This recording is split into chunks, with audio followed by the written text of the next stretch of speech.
now I can say, because I'm a nobody, I can create the future so much more at ease. But back then, I remember everyone having these superstars on their walls. I don't know if you had that. You cut your superstar singer and you put them on your wall, right? And you adore them. I didn't have any of those. I was always very, I guess, interested in self-development. So then I saw this man. He was a black man, and everything I have done, it came out of my subconscious mind, out of my dreams. I knew very early, before I even had the first boyfriend, that my first boyfriend would be a black man. Imagine that. Now I'm talking to you, I actually remember. What does that have to do with Martin Luther King? I have a dream. My first boyfriend having a child, my first boyfriend in my dreams would be actually the father of my child. Everything. Wow. Everything, it came out of my dream. Yeah, see, Hien, I got to tell you, one of my main teachers of futurist, Stefan Herman, he had a dream. We're going back. See, I love, because we say, and you took, about how when I teach futuring, I say the future breathes, the future speaks, the future confirms, and the future leaves clues. And he was in his bedroom like you. He's from Germany, okay? And he had a poster like in his wall, the same, just like you, Martin Luther. He had, I think, one of the greatest tennis players of all time. And he will imagine he was playing tennis with him. Well, he grew up to become one of the 100 top tennis players in the world and actually competed with the man that was in the poster. I think it was John Borg or something like that. So, whoa, I just love to find the clues on how the future has been speaking to us in the most sublime little things. And then I love what you said, the power of being a nobody. Do you know what power is that, Hien? You become the white canvas of the future.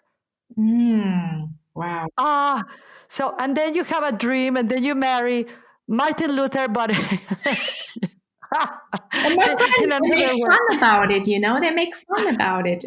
But I was always attracted by the other rich, Was never dating an Asian man, never dated a German man. I was always attracted by otherish, newness, and something different. So I always knew I would have black-o-knees, I guess you say. I love that. I love that. Especially in this time that we speak about this, so that there is it's not even about race or color. It's the dream. It's the dream to create something into the future. So you have that experience. So you are building the dream. And then I love that you said, I'm going to share this with people, the power of being a nobody. You are the white canvas. And so you were doing all the physiotherapy, you were doing all this functional movement that is incredible to watch. I mean, you're in YouTube and everything, people can see how you move the body. You move on Earth like if you're in space, which I've always thought about, like, wow, Hien moves her body like if she was defying gravity. So when was the moment that you knew that the future of space was calling you to lead this future? You did an imagery with us through the Sheepless World, correct? It was in 2016. You did an imagery. Yes, it was called Sheepless Life, and it evolved. Then I invited someone to partner with me. Then it evolved Sheepless Life, which I thought featuring a little bit of futuring in there. And then right now it's launching next year as Sheepless World for women and men. But yes, I did a future journey, and I remember that I did a future journey, and I think you stayed in that future. Share with us a little bit about that. You did this imagery. I don't know what you did, but another friend, Barbara, of ours, we always wonder, how does she know all of that stuff that is going on in our mind? However, that imagery, I remember I was in the office, I fell down my knees, I started crying. The same night I dreamt, and for weeks, like as if it was real, I was always involved into building new worlds. It was over and over, going down into the escalator, the door opens and I'm in a different world, but it has nothing to do with with dark future. It was all new rainbows. I dreamt about Jeff Bezos, having a nice date with Mr. Jeff Bezos, almost a little bit flirty, but it was actually all about you are going to be part of building the new world. Wow. Like very vivid dreams. Everything came out of that. So then I know that's the mission that pulled me. And it does. If one thing I could say is, if it doesn't make sense to you, then it's for you. I mean, now I prepare. I prefer to be disrupting myself. And it was a very difficult decision, which I haven't shared publicly with anyone. But now I understand, after reviewing, why this had to happen. All of the things, letting go, of these attachments, the things that I built from scratch, and the pain of entrepreneurship. Oh my goodness. It's like labor pains every day.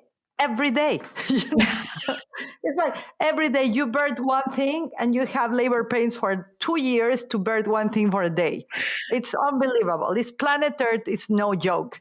It's no joke. Wow, Hien, I love, what I love? I love, let's talk about this. You just said, I love now to go into disruption with myself. Let's talk about the power of self disruption. Why do we want to do this? I love this so much, right? Why do we want to do this? And what benefits have you seen on this? Everyone talks about disruption. Everyone talks, but disrupting yourself meant for me then making difficult decisions. Very difficult decisions. Wow. Because I'd rather disrupt myself and then be prepared, rather than being disrupted by external circumstances. Okay, microphone drop right now. I'd rather be disrupting myself than be disrupted by external circumstances. And these are my friends, everybody. These are my allies. I love this. This in spirituality will be this is being an agent to yourself. This is taking responsibility for and of your creation. I think, Hien, what you just said is going to disrupt the disruptors. Yes. And right now, perfect health is mine. And the law of harmony operates in my mind and body. You take everything away from me, but you can't take away these values, unity, beauty, love, peace, and abundance. These are mine, and only with that I can create the future in the right direction. Yeah, core values are the values whispered from a brilliant future into our now, for us to build more of that future that is aligning with nature and harmony. I mean, you're dropping so great bombs, the power of self-disruption, the power of being a nobody, and how to build the right future through the values that no one can remove us as long as we're doing the inner work. So, Hien, tell me, what are the things that you have had, at least a couple of things, because I want to encourage people, in that it is okay to let go of the things that no longer work, or that they have closed a chapter in your life for you to go to the next level that the future wants you to go into, for the service that you got to render for humanity. So what are a couple of things, if you want to share them, right, that you have had to let go of to create this future that many are going to benefit from?